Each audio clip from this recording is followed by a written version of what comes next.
Hey, what's up, everyone? How are you? Welcome back to an episode of the Jon Gil Podcast Show. And today we are going to talk about the 5 things I hate most about being in the real estate industry.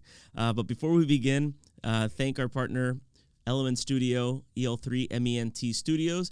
And please check them out. They do great corporate headshots and real estate photography. Just amazing. So the 5 things I hate about real estate, okay, and that is on the brokering side and on the investing. But for right now, we're going to work this backwards. Number 5, what I hate is when I'm representing a buyer and a listing agent does not reply back to any of my emails, calls, or text messages. I know it sounds nuts. You would think that a listing agent would want to sell their property, but actually it doesn't happen often. But when it does happen and they don't reply back, it just kills me, okay? You're going to see that a lot on REO properties, which is like foreclosures, or properties that are priced really, really well. And typically that's because the listing agent already has maybe a buyer lined up for that property and doesn't want to cooperate with any other broker. So I hate that. I hate that so much because then my buyer will say to me, what the hell? You're not doing your job. How difficult is it to communicate with this guy or girl or lady or gentleman, that has this listing, right? But it happens, so I hate that. Number 4, client canceling last minute, okay? Please, do you realize how difficult it is for us to reaccommodate, especially when we're working with other clients? And, trust me, we would love to just dedicate our time 100% solely on the specific client. But when you're working with several different buyers or sellers, you want to also make sure that you are managing your time respectively to each person and individual. So what happens sometimes is, it's happened to me. I'm at a property. I've been waiting there for about 30 minutes, and the client cancels. My buyer will cancel last minute, and then I have the listing agent at the property. They're waiting for, they've been there probably about 40 minutes just waiting for us.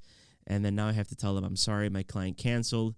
And it just sets up a just terrible foundation. And I get it. Things happen, right? Maybe the guy or the client has had something that just came up. The client approaches me with no pre-approval or a proof of funds letter.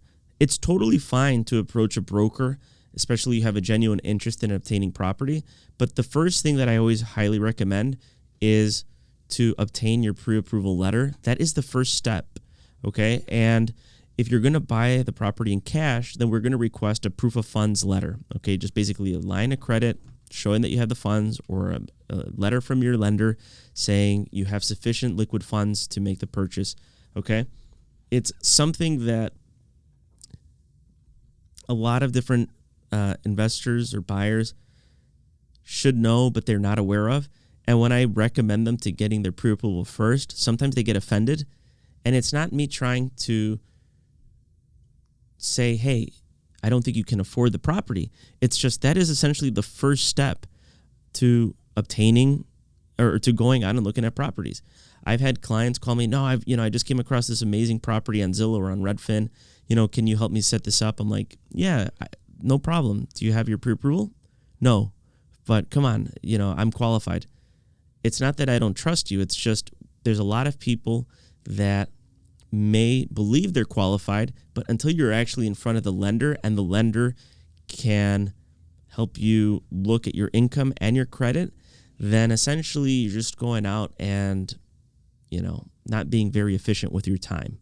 So please, just for the love of, just making sure that you can just do things properly, you want to get your pre-approval. And if you don't have it, I will be more than happy to show you some of the best mortgage brokers and lenders here to help you obtain that information. So that was number 3 on the list. We're on number 2, and this is when we're now under contract, but the buyer has not provided their lender with the paperwork that they're requesting, and they keep dragging their feet. Okay, so essentially when you go in for a loan, the lender will ask you probably about very standard. They're going to ask you for a ton of different documents, right? That's on their stipulation sheet. And it will have, your last 2-year tax returns. They're going to ask you for, letter of explanation if there's anything that showed up on your credit, all sorts of other documents. But typically what happens is there are some buyers out there that just drag their feet on everything. And, when you think that you're supposed to close in about, 60 days, it ends up getting dragged out 90, and even further. Okay. And that is the worst, because now you've also dragged down the seller, and it may get to the point that they will not grant you any extensions and they can just simply cancel a deal. Okay. And last but not least, my number one thing that I hate is everyone thinks they're going to close. Okay. And then at the very last minute, something comes up on title or something that the attorney didn't pick up or didn't catch. And now we're all waiting at the closing table thinking that it's about to close, and it doesn't, right? It ends up canceling because of a mistake that someone along the timeline failed to catch, and they end up catching it on the spot. So it just basically puts the person who is responsible for finding that information out, it puts them on the spotlight because they've essentially screwed up, and now we don't have a deal. Okay, everybody was excited. People already started to pack their bags, or probably the sellers got their things in boxes. So it's just a mess. I've actually had it once too that we ended up closing, and this buyer forgot to sign one document, and I had the commission check with me. I deposited the check, and I get a closing from the title company, and they tell me, hey, by the way, your buyer forgot to, sign, page 2 or whatever. Okay, so we head back, or I head back, and I'm calling the buyer, and he's like, well, you know what? I had a change of heart. What? What do you mean? Yeah, I don't want the property anymore. I'm like, are you kidding me? We basically closed. Yeah, but I don't want to sign that. You know what? I don't want it anymore. Okay, this is like a good friend of mine. I was like, dude, what the hell? I just wasted like 2 to 3 months of my freaking time showing you properties, and we're here at the closing table, and you decide you don't want to close.